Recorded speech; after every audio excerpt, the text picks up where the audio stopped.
Campinas. CBN, Café com Política.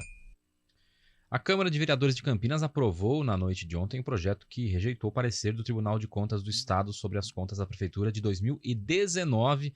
Esse parecer estava uma série de problemas em relação às contas do Executivo, entre eles planejamento inadequado, abertura de créditos adicionais com insuficiência de recursos, endividamento de curto e longo prazo e recolhimento parcial dos encargos sociais devidos ao Instituto de Previdência Municipal, entre outros. Foi aprovado com 24 votos a 7, 24 favoráveis, 7 contrários.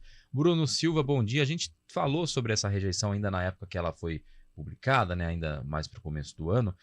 Agora a Câmara rejeitou a rejeição, basicamente, né? Como que funciona isso para o ouvinte entender melhor? Vamos lá, muito bom dia, Guilherme, Carol e a todos os nossos Bom queridos dia. ouvintes do CBN Campinas, né? De fato, Guilherme, rejeitou a rejeição. Por quê? Porque é aquilo que a gente sempre fala, quem é soberano, ou seja, quem dá a palavra final em matéria de análise das contas do Poder Executivo é o Poder Legislativo. Por quê? Porque eu gosto sempre de lembrar, tudo aquilo que é aplicado, que é investido, o orçamento como um todo, ele é uma composição técnica, mas ele é também uma composição política, né? Então, o que acontece? Por que o Legislativo faz essa análise e, consequentemente, emite ali a sua votação rejeitando ou aprovando o parecer? Porque o TCE, quando emite o parecer, no caso o TCE para os municípios, né, e para o Estado, e o TCU para o nível federal. O que o TCE faz, na verdade? Ele olha ipsis literis o que está na lógica da lei e aquilo que está sendo feito. Mas ele não vai ficar fazendo uma análise do mérito das coisas, né, Guilherme, Carol? Ele não vai olhar e falar assim, ó, não, olha, a prefeitura aqui teve uma dificuldade maior, ou teve uma dificuldade menor, enfim, teve um desafio que foi diferente nesse momento aqui no gerenciamento dos recursos. Quem faz esse tipo de análise, e óbvio, está acompanhando a política no dia a dia, esse sim é o Poder Legislativo. É claro que uma coisa tem que se notar.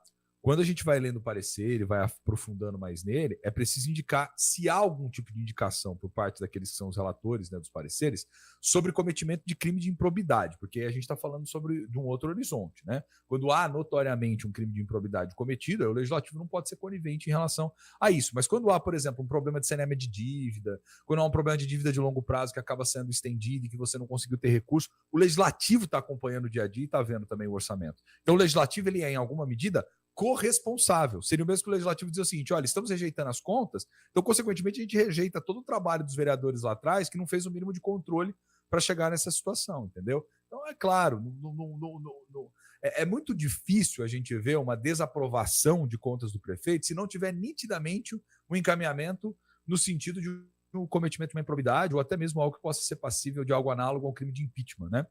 Lembremos aqui, por exemplo, a Dilma lá atrás, no nível federal, a justificativa que foi dada da questão das pedaladas tinha um amparo legal, embora tudo aquilo que a gente assistiu depois tenha a ver com uma composição política, né? Então, no caso do município, o que a gente tem aí é um indicativo de que você teve muitas aberturas de créditos ali sem uma clara previsão orçamentária, mas os vereadores podem, inclusive, levantar a mão e dizer o seguinte, legal, se a gente não abre esse crédito, como é que a gente faz com as políticas públicas?